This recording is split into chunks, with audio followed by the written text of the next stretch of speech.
You can count on begins with the revival of a $20 million bill to replace South Carolina's fire-prone school buses. The General Assembly overriding the governor's veto to pay for that new fleet. News Channel 6's Stephanie Borman with the latest from the state capitol.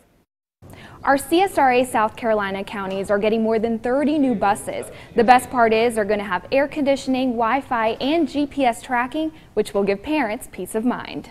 And it would also offer parents some additional possibilities with apps to be able to track the bus route and that kind of thing. So that's out in the future. 210 of these will be hitting the roadways of South Carolina by April to replace the current ones accumulating miles for more than 20 years. The Department of Education hopes to retire the remaining 20-year-old buses that are still picking up kids by the end of the year. Currently, more than half the state's fleet is more than 15 years old, pushing the 10 to 15-year average lifespan of these school buses.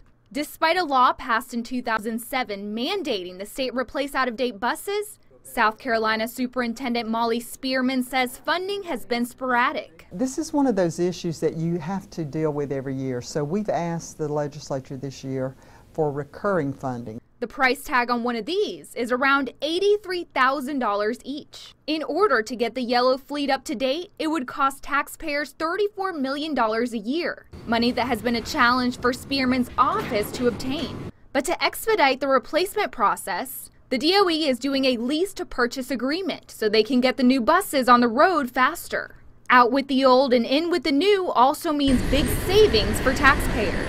Not only is this a safety issue, but we know with the 1,000 buses that we have that are 1995 bus or older, back to 1988, if we could get those 1,000 buses off the road, we would save somewhere between $15 to $18 million a year in just parts, fuel, and maintenance.